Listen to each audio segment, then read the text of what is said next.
ang propetang Isaias ay binigyan ng Diyos ng wisdom and vision para makita ang mga darating na panahon kahit na ito ay napakalayo pa no sa panahon nila Isaiah.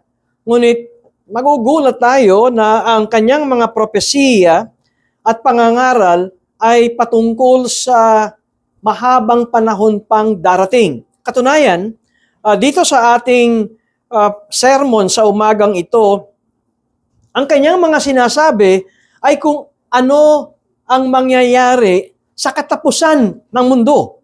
Ito ay ang mga bagay na sinasabi nating si Jesus ay babalik na muli. Sinasabi natin yan, siya'y namatay, siya'y nabuhay na muli, at siya ay babalik na muli. At ito ang isa sa mahalagang pagpapahayag ni Prophet Isaiah ng kanyang nakita. Sa umagang ito, ang aking teksto ay makikita sa Isaiah chapter 2, starting from verse 6 up to 22. Hear the word of the Lord.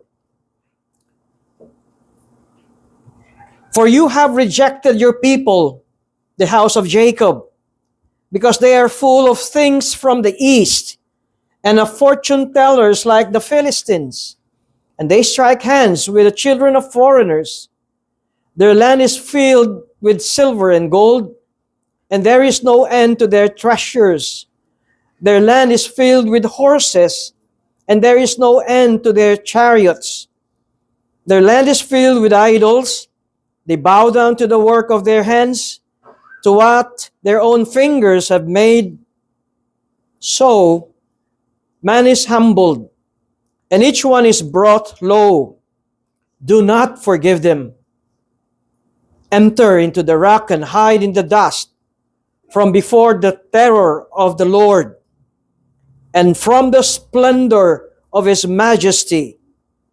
The haughty looks of men shall be brought low, and the lofty pride of men shall be humbled, and the Lord alone will be exalted in that day. For the Lord of hosts has a day against all that is proud and lofty, against all that is lifted up, and it shall be brought low, against all the cedars of Lebanon, lofty and lifted up, and against all the oaks of Bashan, against all the lofty mountains, and against all the uplifted hills, against every high tower, and against every fortified wall, against all the ships of Tarshish, and against all the beautiful craft. And the haughtiness of men shall be humbled, and the lofty pride of men shall be brought low. And the Lord alone will be exalted in that day, and the idols shall utterly pass away. And people shall enter the caves of the rocks, and the holes of the ground, from before the terror of the Lord, and from the splendor of his majesty, when he rises to terrify the earth. In that day, mankind will cast away their idols of silver and their idols of gold, which they made for themselves to worship, to the moles and to the bats, to enter the caverns of the rocks and the clefts of the cliffs, from before the terror of the Lord and from the splendor of his majesty, when he rises to terrify the earth. So, in verse 22, stop regarding men, in whose nostrils its breath, for of whom what accounts is he. We thank you, Father God, for giving us your word. And we thank you for what Christ did when he died on the cross for us, paid for the penalties of all our sins and have risen and conquered death. Christ the Lord now is seated on the right hand of the Father, praying for us, mediating for us. And as we await for His coming, we pray that we will be your people who love your word, respect your word, and obey your word. In Christ's name, Amen.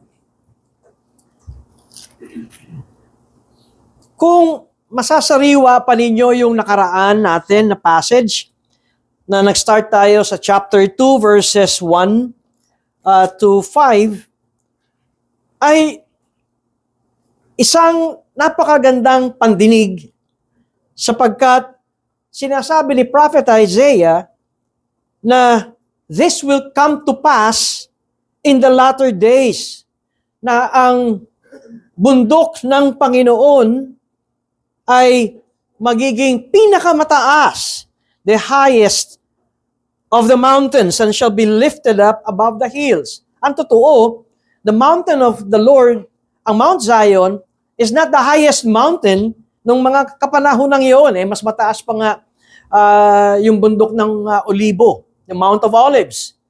Kaya dito ay hindi natin masasabing mangyayari ito sa kapanahunan ni Prophet Isaiah. It was a prophetic, futuristic promise na ibibigay ng Panginoon sa kanyang mga matatapat na mga tao. Pagdating sa verses 6 at 22, muli, ito ay isang futuristic, prophetic utterances na mangyayari sa mga tao na nakitaan ng kayabangan. At alam niyo, huwag nating maliitin ang yabang, yung pride, dahil kuminsan ay binibigyan pa natin ito ng plus papogi points na kailangan nating maging mayabang. Pero dito ay makikita natin ang panganib ng pride. Dahil ang panganib ng yabang ng isang tao o ng mga tao ay magriresulta o magbubunga ng pagsamba sa mga Diyos-Diyosan. Makikita natin ang koneksyon ng pride, ng kayabangan, at pagkatapos ay mayroong silang pinapahalagahan. Hindi ang Diyos na totoo, hindi ang Diyos ni Isaiah, hindi ang Diyos ni Abraham, Isaac at Jacob, hindi ang Diyos ng mga mananampalatayang Kristiyano, kundi sila ay gumagawa ng Diyos-Diyosan. At ito ang kanilang sinasamba. Sa chapter 2 verses 1 to 5, ay mababasa natin na sinabing nandun ang bahay ni Jacob, the house of Jacob. At ang panawagan sa house of Jacob, kung inyong mababalikan, dito sa verse 5, O house of Jacob, come, let us walk in the light of the Lord. Ito ay panawagan sa sambahayan ni Jacob, pero ito rin ay panawagan sa lahat ng mga tao, at ito ay makikita sa mga sumasampalataya sa Diyos. Maging sa Old Testament ay ating makikita na ang mga faithful ones, ang nakakalungkot, ang mga faithful ones ay kaunti. Kaya nga, ang isang tawag sa kanila ay remnants. Ngunit nandoon ang panawagan ng come, let us walk in the light of the Lord. Dito sa aking sermon, sa umagang ito, ay nandun muli ang house of Jacob. Tingnan nyo sa verse 6. Nandun ang house of Jacob. Pero sinasabi sa verse 6, for the Lord, for God, has rejected your people. the house of Jacob. Bakit? It's because of pride. Kaya nga ang sermon ko sa umagang ito ay pinamagatang kong pride causes God's displeasure. Dito sa aking teksto, sa halip na ang bahay ni Jacob ay mapuno ng salita ng Diyos, ng kautusan ng Diyos, na ang bahay ni Jacob ay makitaan ng pagpapasakop sa Diyos, pagmamahal sa Diyos. Dito sa verses 6 to 22 ay makikitaan natin na ang bahay ni Jacob ay mayroong pagpapahalaga sa tinatawag kong human wisdom. Malaki ang pagkakaiba ng human wisdom sa God's wisdom. Malaki ang pagkakaiba ng karunungan at kaalaman mula sa taas at ang karunungan at kaalaman na naggagaling at nagmumula sa panlupa. At dito ay ating masasabi sa talata na kung bakit tinalikuran sila ng Diyos ay sapagkat ang sabi dito sa verse 6, because they are full of things. Punong-puno sila ng mga bagay na ito. Full of things from the east. Alam niyo, ano ba itong bansa na ito na hindi nabanggit na bagay? Things from the east. Maaring ito ay ang Assyria. Philistines is another one na makikita natin. And so, ang mga nanggagaling dito sa yung tinatawag na ancient Near East ay karunungan. Sila ay punong-puno ng karunungan. Pero karunungan itong hindi galing sa Diyos. At kapag nababanggit ang mga karunungan ng nanggagaling sa East, ay naroon ang tinatawag na wisdom, katalinuhan ng tao. Ngayon, alam nyo, hindi natin sinasabing huwag tayong maging marunong at huwag tayong maging matalino. Ngunit ang sinasabi ng salita ng Diyos, tayo ay maging marunong at unahin natin ang karunungan ng Diyos. Di ba sinabi ni Jesus, ano ang dapat nating unahin sa atin bilang mga anak ng Diyos? Nangaral si Jesus, seek first the kingdom of God. Ito ang unahin ninyo. At kung kayo ay kulang sa karunungan, ang sabi ni Santiago, manalangin kayo upang kung kayo'y kulang sa wisdom, you pray from the Father at kayo ay bibigyan ng wisdom from above. At dito na magiging tama lamang ang karunungan na nakukuha natin sa paaralan, karunungan sa mga librong ating binabasa, o maaaring karunungan sa mga taong sinasabi nating matalino ito. Napakataas ng IQ nito. At talagang para siyang, sino ba yung nung araw ang tawag ay para siyang si Encyclopedia, Mr. o si Miss Encyclopedia. Ngayon, hindi na. Siya na si Mr. Google o si ChatGPT. Kasi lahat ng tanong mo sinasagot. Pero, paano natin malalaman na ang lahat ng sagot na ito kay Google, kay ChatGPT, sino ba ang inyong ginagamit? Gemini? Copilot? Paano natin mababalanse na ang karunungang ito ay ang aprobado sa Diyos? Kung bakit tinalikuran ng Diyos ang bahay ni Jacob is because they are full of things from the east. Yaman nila at punong-puno sila ng karunungan na galing sa east. At ano ba ang karunungang dinuturo ng galing sa east? Tingnan niyo sa verse 6. Of fortune tellers like the Philistines. Marami tayo niyan sa Quiapo. Yung may mga nakaupo doon sa may simbahan ng Quiapo na may kandila. Minsan pag kami nagpupunta ron ni Eve at nakikita ko, hanggang ngayon pa ba naman kumikita pa itong mga ito? Ang dami pang naloloko. Yung may mga barahang hindi ko maintindihan kung anong espada yun.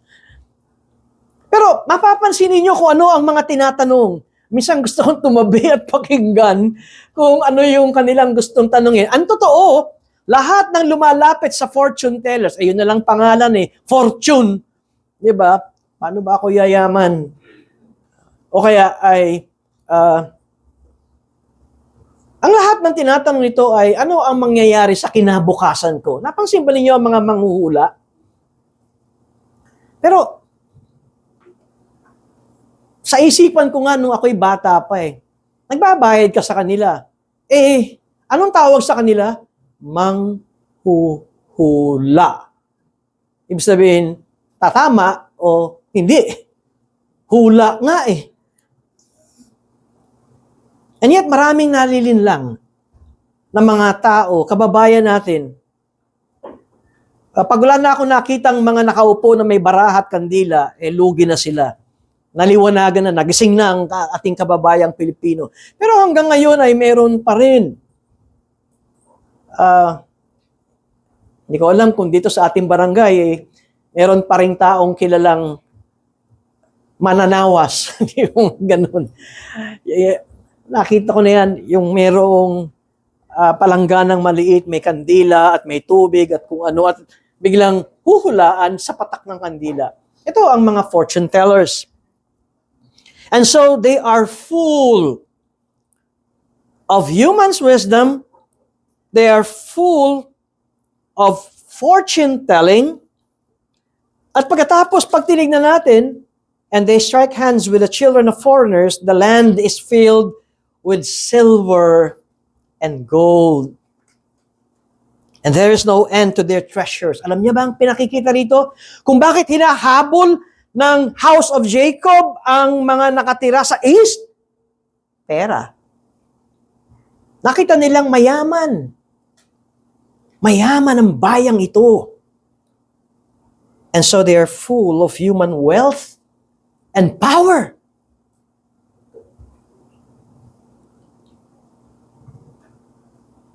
Their land is filled with horses, and there is no end to their chariots.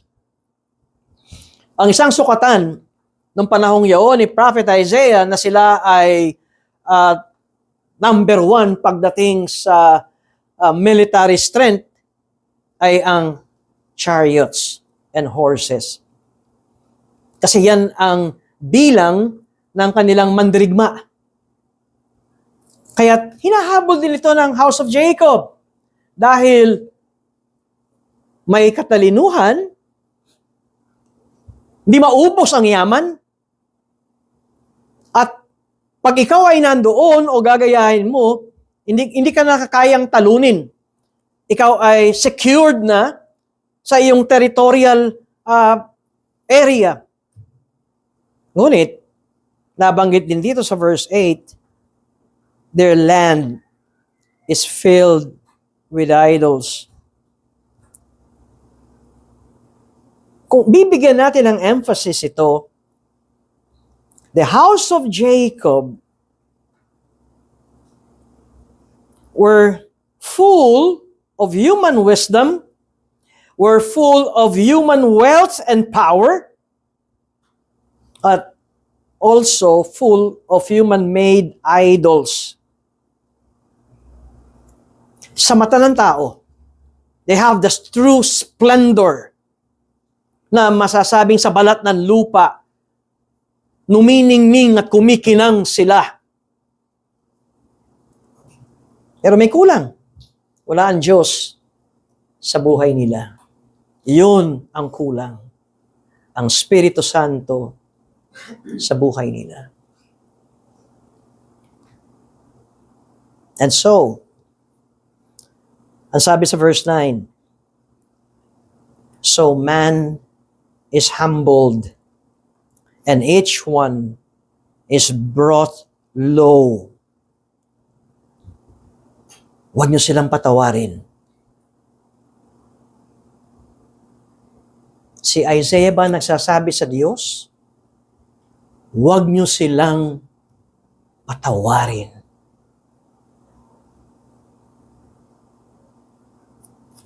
Maaaring hindi natin nakita ang verse 10 na sinasabing, enter into the rock and hide in the dust from before the terror of the Lord and from the splendor of His majesty. Nung ginagawa ko ang sermong ito, natutukso ako ang pamagat ng aking sermon ay terror of the Lord. Kaya lang parang negatibo ang dating. Parang horror nakakatakot. The terror of the Lord. Pero ano ang terror of the Lord? Isa rin yung marinig sa aking mga payo. Kung gusto nyo makita kung ano yung emphasis ng author, bantayan nyo yung mga paulit-ulit na mga salita o kataga sa mga kabanatang inyong binabasa. And the terror of the Lord is one of those. Yung mga mayayabang, yung mapang-api sa mga kulang sa kaalaman sa pangmundo. Yung mga mayayaman na parang ang kanilang kayamanan ay di na mauubos. Di ba sinabi, yung from the east, they are full of silver and gold. Yung mga mayayabang, ibababa sila ng Diyos. And another repetitive word dito sa ating teksto ay yung they will be brought low. Sila ay ibababa ng Diyos. Kailangan natin ng pag-asa. Lalo sa ating bayan. Maaaring hindi nyo pa nararamdaman, pero nagtaas na ang bilihin natin. Maaaring hindi nyo pa nararamdaman, pero makikita nyong di umaabot ang ating budget hanggang at nakakatakot na baka ito ay lalo pang ating maramdamang ng kahirapan. And so we need hope. But we also need humility. At ang yabang, ang human pride, ang isa sa pinaka-hadlang sa mundong ito.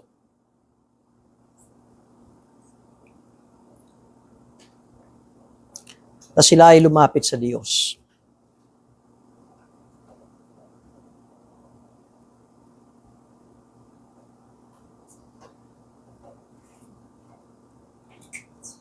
Alito ang babala sa atin.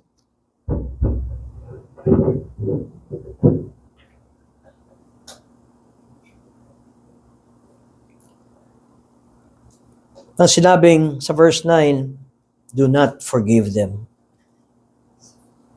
Huwag niyo silang patawarin. Alam niyo kung bakit, mga kapatid?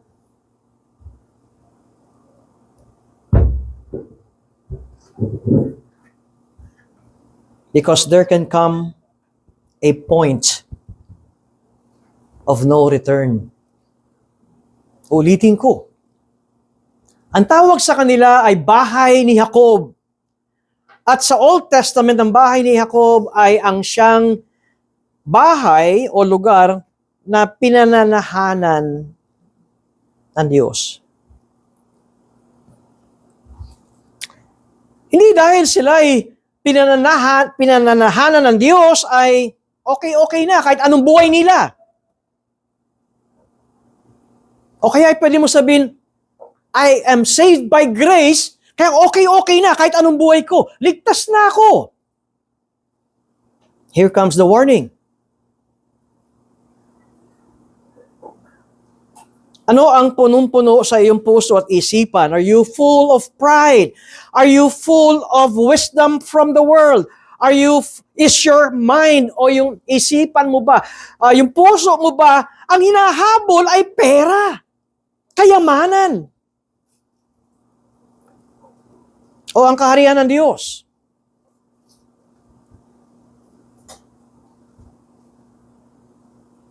There will come a time and there will come a point of no return. Kahit alam mo ang tamang theology, pero ang puso mo, iba ang laman. Natututo pa tayo. Hindi tayo lamang bumabatay dun sa galing ng sagot kapag tayo nagtatanong patungkol sa Word of God. Kasi pwedeng i-memorize yan eh. Pwedeng pag-aralan yan. Yung puso, ito ang dapat bantayan. But sinasabi sa Scripture, above all else, guard your heart. Hindi na bantayan ang puso nitong mga taong mga Israelita. Hinabol nila ang karunungan, hinabol nila ang kayamanan, at ang puso nila ay nagbago ng Diyos. Kung kaya't sila'y gumawa ng kanya-kanyang Diyos. Ang bayan ng Diyos, they were full of many things, but they were full, punong-puno, or they are filled with the wrong things. Mali ang laman ng kanilang puso. Kaya marahil, hindi rin nila makita ang tunay na kapayapaan at kagalakan. Dahil mali ang laman ng kanilang puso. Kung sino-sino at kung ano-ano ang kanilang hinahabol para masabi nilang, okay na ako. They're filled of all things, kaya lamang, wala ang Diyos. Echo yan eh. Baba mo. Baba mo yung orange para wag mag-echo. Ay, sorry.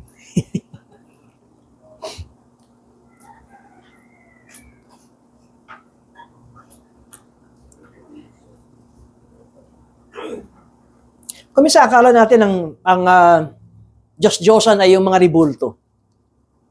Parang hindi na kami Katoliko, kaya hindi na kami lumulod sa Diyos-Diyosan. Hindi na kami nagsasisintil ng kandila sa Diyos-Diyosan. Pero maraming uri ng Diyos-Diyosan. Actually, ang definition ng Diyos-Diyosan ay yung iyong number one sa buhay mo. Ano yung number one sa buhay mo? Yung mga single at mga kabataan, number one sa buhay nila, yung love life. Pagising sa umaga, good morning. Di ba? Love you. Hanggang sa pagtulog, sabihin, tulog ka na. Ang reply, paano ka makakatulog? Text ka ng text. Yun ang laman ng kanilang puso at isipan. So, pwedeng maging Diyos-Diyosan ang kanilang boyfriend or girlfriend. Meron ba kayong anak na kahit sinabi na ng pag-asa, sinabi na ng DepEd, o ng CHED, o sinabi ng mayor natin, o sinabi ng presidenteng walang pasok ang paaralan dahil may bagyo? Anong sabi ng anak nyo? Papasok pa rin ako. Meron ba kayong anak na gano'n na suspended na nga ang klase, nagdadabog pa at gustong pumasok? O meron ba kayong mga anak na kapag bumabagsak sila sa examination, nagwawala at nagdadabog? Kasi meron silang inaambisyon. Maring hindi nga sila lumuluhod sa ribulto, mga kapatid, pero para sa kanila, Ang pinakamahalaga ay marating ko yung maging honor roll ako para biliban ako ng mga kaklase ko o para biliban ako ng aking magulang.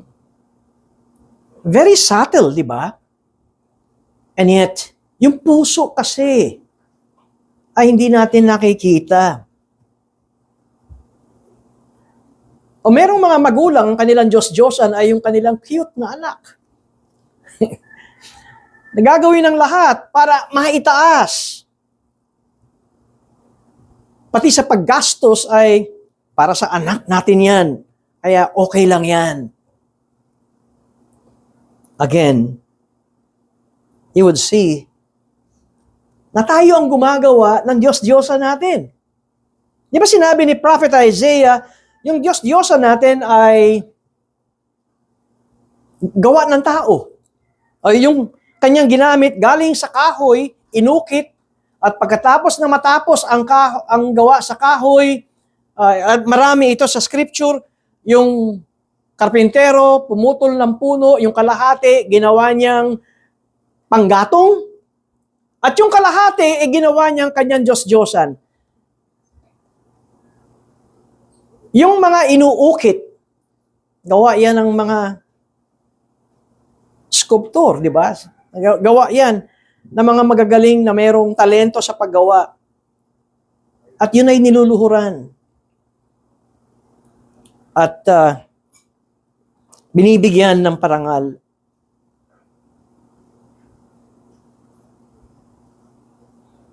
At ito ang sinasabi ni Prophet Isaiah. Doon sa mga sumasamba sa gawa ng tao,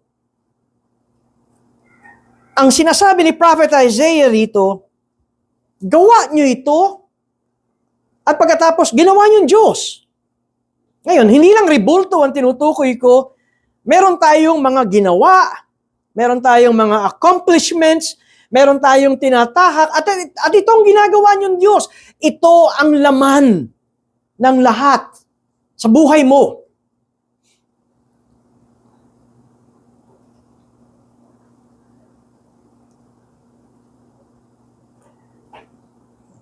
Meron akong tita sa Gawing Norte.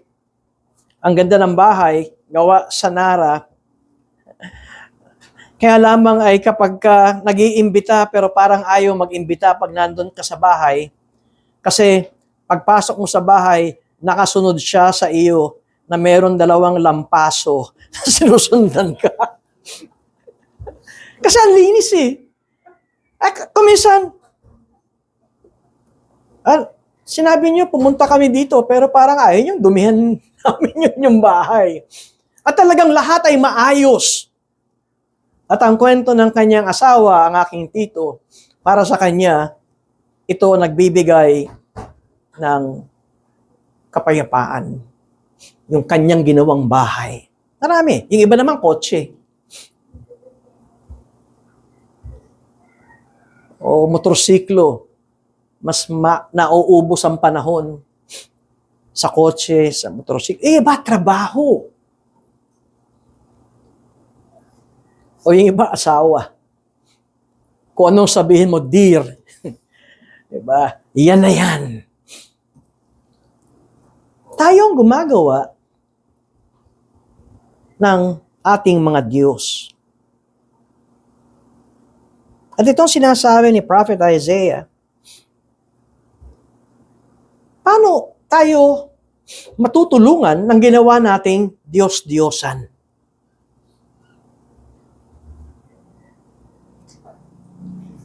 And so ito ang babala natin. Hango sa salita ng Diyos. Putting our trust in the creation instead of the Creator. And trying to elevate ourselves to the place of God can only result in humiliation when the true God is revealed. So meron tayong ginagawang Diyos-Diyosan, Tayong gumagawa ng Diyos-Diyosan at tayo rin ang Diyos-Diyosan. Dahil gusto nating itaas ang lahat ng bagay. At ang pinakamataas ay ang iyong sarili. Kahit kapag ikaw ang nasusunod kaysa sa salita ng Diyos, ikaw ang Diyos. Ikaw ang Diyos, Diyosan. Mapapansin natin lang lahat ng ito ay galing sa yabang. Masdan nyo sa verses 12 and following, "For the Lord of hosts has a day against all that is proud and lofty." Yung yabang ay yung nagmamataas.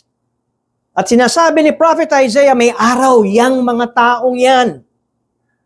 At yung araw na yan ay yung tinatawag na terror of the Lord. At ito ang kanilang description. Sino yung mga proud and lofty?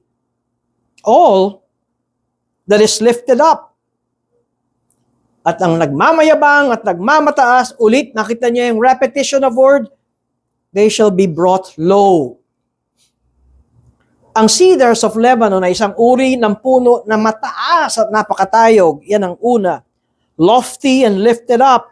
Yung oaks of Bashan ay isa ring punong mataas.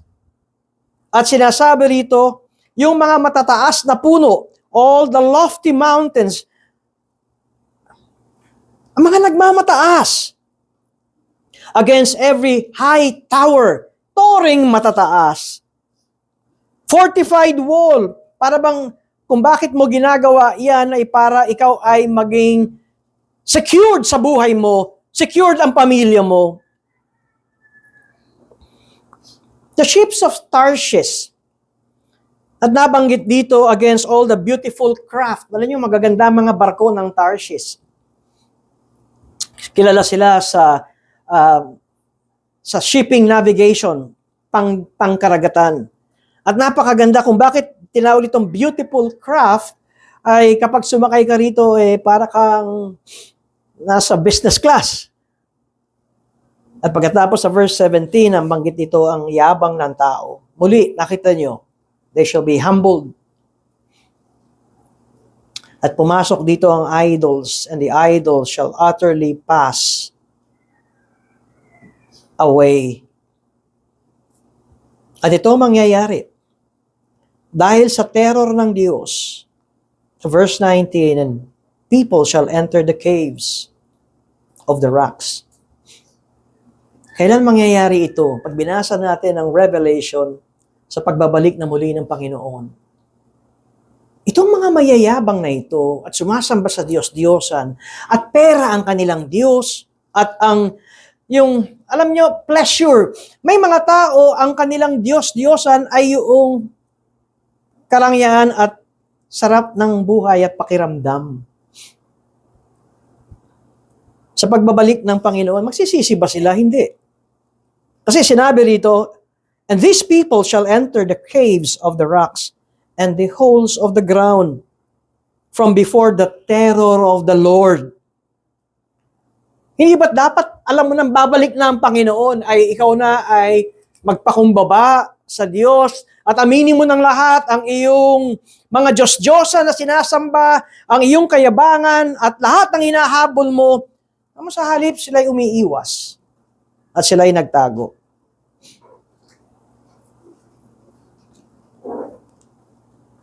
In that day, sa verse 20, mankind will cast away their idols of silver and their idols of gold, which they made for themselves to worship. Ngayon, akala ba ninyo, tinapon na nila yung kanilang mga Diyos-Diyosan para sila ay magsisi at magbalik loob sa Diyos? Hindi! Tinapon nila kasi pabigat na. Pero sila ay magtatago pa rin. Ang sabi rito, sila ay magtatago pa rin sa moles. Ibig sabihin, kung kaya nilang hukayin ng lupa para magtago saan? Sa terror ng Diyos. Sila ay papasok sa kuweba parang mga paniki. Alam niyo, itong moles na ito at paniki, ito ang isa sa mga pinakamaruruming hayop na nabanggit daga kasi sila ay nasa ilalim ng lupa, paniki, sila ay pumapasok sa kuweba. Ito ang mga taong mayayabang, ito ang mga taong sumasamba sa Diyos-Diyosan, ito ang mga taong ang puso nila ay hindi sa tunay na Diyos, at ang tingin at sinasabi ng Diyos sa kanila, kayo'y marurumi. At sa halip na sila'y lumapit sa Diyos, tingnan nyo, alam na nila ang Diyos na darating. Nakita na nila ang terror ng Diyos. Pero bakit hindi pa rin sila lumapit sa Diyos? Nakita niyo yung sinabi kong, there will come a point na ang puso ng mga tao sa sobrang yabang at ang Diyos-Diyosa nila ang kanilang hinahabol ay magiging matigas. At hindi na sila lalapit sa Diyos. Kaya maunawaan natin noong sinabi sa verse 9, so man is humbled and each one is brought low. Do not forgive them.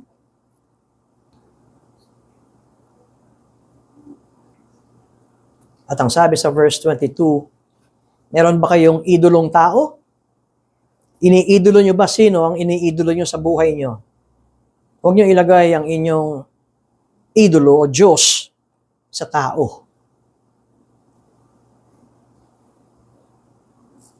Ang sabi sa verse 22, stop regarding man in whose nostrils is breath. For of what account is he? Huwag niyo ilagak ang inyong kinabukasan at tiwala at seguridad sa tao.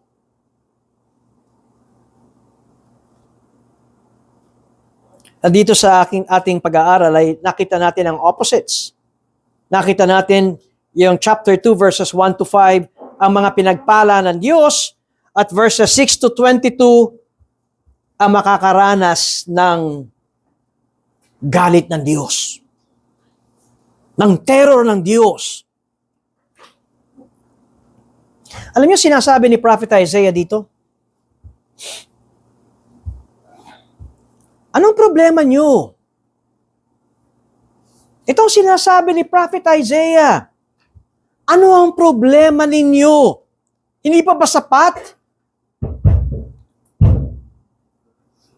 Hindi pa ba sapat na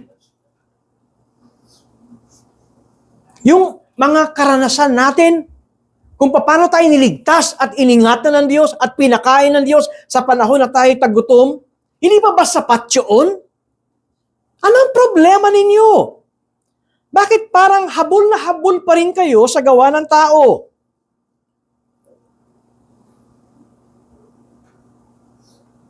Marahil sa mga taong hindi pa rin maibigay ang puso nilang buong buo sa Diyos, ito ang tanong ko, ano ang problema ninyo?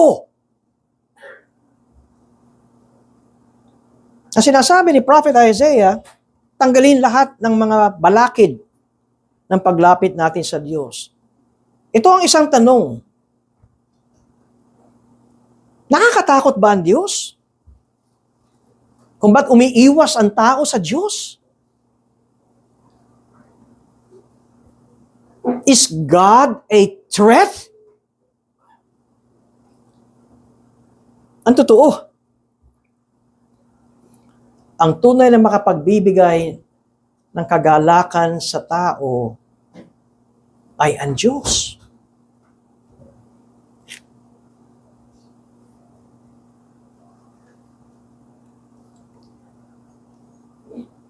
Kung kayo'y napunta sa isang pristine beach o kaya talagang napakalinis at walang tao, maaaring sabi mo, "Hay, parang paraiso, parang langit." Tapos pag pauwi ka na, back to reality, sasabihin mo dahil uwi ka na naman sa magulong mundo ng iyong bahay, ng iyong lugar. Pero kung ikaw ay nanggaling dito sa lugar na ito, sana wala nang uwian. Nakita ba ninyo panandalian lang yung saya?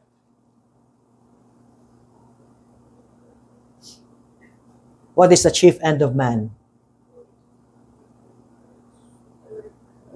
The number one question ng Heidelberg Catechism. Ano ang pinakakailangan ng tao to glorify God and enjoy Him forever.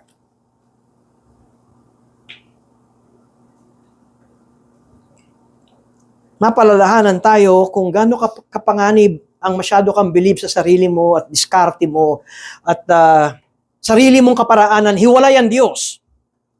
At kung minsan, ikaw pa nag-aabogado sa sarili mong ginagawa, na pinagtatanggol mo ang sarili mo kung paminsan-minsan ay lumilihis ka sa salita ng Diyos. Yabang na yan. Yan ay yabang. At ang yabang, nalinil lang ang tao. At ang yabang ay nakagagawa ng Diyos-Diyosan. Alam niyo ba kung ba't gusto ng tao ng Diyos-Diyosan? Halimbawa, yung ating mga kababayang Pilipino na sa ibang relihiyon, na lumulod at sumasamba sa ribulto. Alam niyo kung ba't nila ginagawa yon? Kaya kasi nilang bihisan. Di ba? Kaya nilang lagyan ng mga damit na mamahalin, kaya nilang lagyan ng mga alahas, kaya nilang lagyan ng mga ivory sa paligid, at pagkatapos, yan, Lord, binigyan kita ng alahas, binigyan kita ng kandila, binihisan kita ng mamahaling damit. Ang lagay bakit ang tao ay sumasamba sa Diyos-Diyosan? Kasi gusto nila ng control. They have this sense of control in them. Na dahil meron silang ginawa para sa Diyos-Diyosan, ay gagantihan sila ng kabutihan ng Diyos. Naisip ba ninyo na lumalang ng langit at lupa ay inilalagay sa karuwahe na may gulong at itulak mula rito paparoon? Ngayon, maliwanag sa atin to sa ribulto. Pero maliwanag ba sa atin na yung ating sariling ginawang Diyos-Diyosan ng buhay natin ay ganun din? Na kapag tayo tinapatan ng Diyos at marinig, Holy, holy, holy is the Lord God of hosts. Ang tamang tugon, woe is me, na merong maruming mga labi.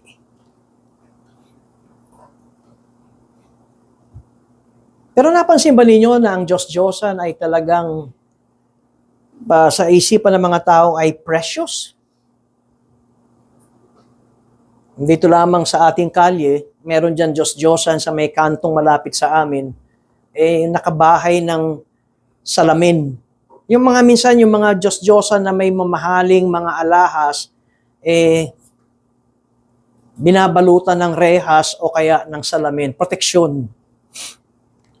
Bakit ganoon? Kasi ang iniisip na mga naggumawa noon, mahal yung nakasuot sa kanya, yung singsing, yung mga alahas ay mahal, baka nakawin. Ganito tignan ng mga tao ang kanilang mga Diyos-Diyosan. It is precious to them. Meron akong isang magandang napanood at ang sabi ng mga nagbasa nitong sumulat na ito ay mas maganda kung nabasa ang kanyang aklat. Ang tinutukoy ko rito ay si J.R.R. Tolkien, na yung palabas ng The Lord of the Rings. Abay, hindi na ako mahilig sa mga ganito, pero nung pinanood ko yung first part, hindi ko mabitawan yung second part. Kasi nakita ko, mayroong biblical connect. At merong isang tao doon, yung pangit, si Gollum. At meron siya nakitang kumikinang sa stream, yun yung sing-sing. At itong si Gollum na ito ay pag sinusuot niya ay nagbabago ang anyo.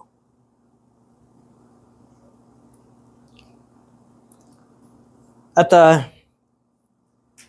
meron siyang tawag tatandaan ko yun my ring, parang gano'n my precious ring.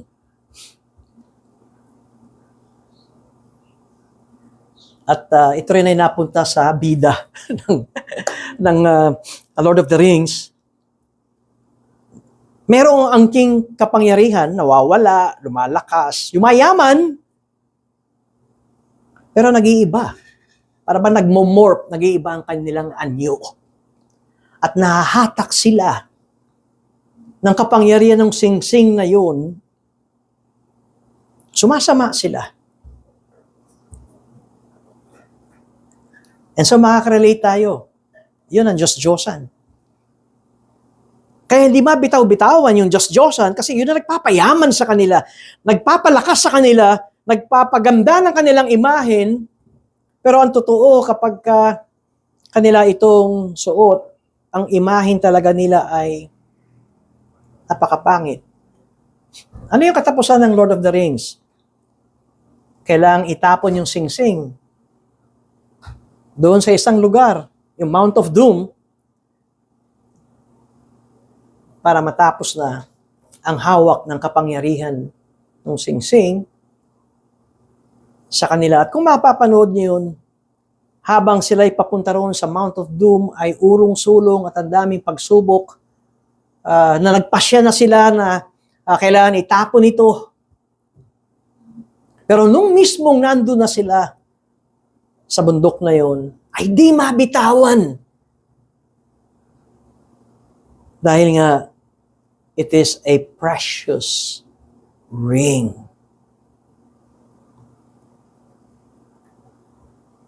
Mga kapatid, sinabi ni Apostol Pablo, I have suffered the loss of all things and count them as rubbish in order that I may gain Christ. Anong Diyos-Diyosan ang meron tayo sa buhay natin? Yan ay tinatapon. Yan ay binibitawan.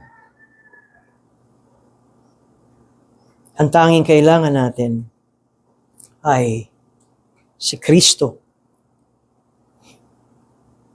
Natandaan ko minsan sa sulat ni Edward J. Young na kung sa Heidelberg Catechism, what is the chief end of man?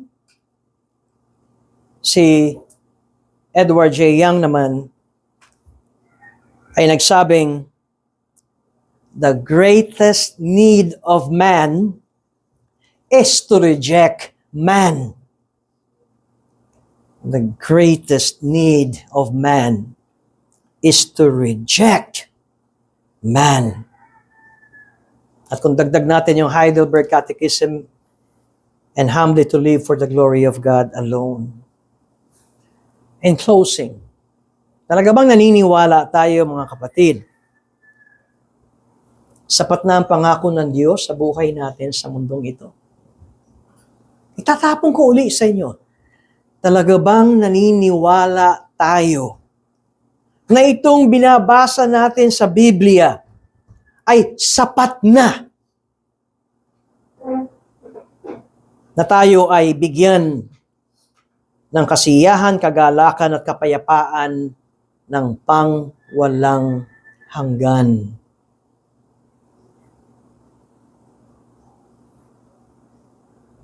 Kung naniniwala tayo, bitawan na natin ang mga Diyos-Diyosa natin sa buhay. Madali nyo naman makilala yan eh, yung bumabangga sa atin sa Diyos. Alam niyo yun, lalo na sa Lord's Day. Yung bumabangga sa atin ng pagsamba sa Diyos at ng pag-awat sa pagsamba sa Diyos. Kung ang pinag-uusapan natin dito ay hindi naman buhay at kamatayan, kung bakit tayo liliban, pero yung mga bumabangga at pinapahalagahan mo ito kaysa sa Diyos, pwede ba natin tanungin, ito ba'y Diyos-Diyosan ko? Matuto tayong to enjoy God, to enjoy His Word. Kuminsan dahil ang tingin natin sa Lord's Day at sa ganitong pagtitipon ay parang napakapangkaraniwan. Totoo. Yun din ang description kay Jesucristo, di ba? Siya ay pangkaraniwan. Sinabi nga ni Prophet Isaiah, wala ka nga makikita sa kanyang kaakit-akit.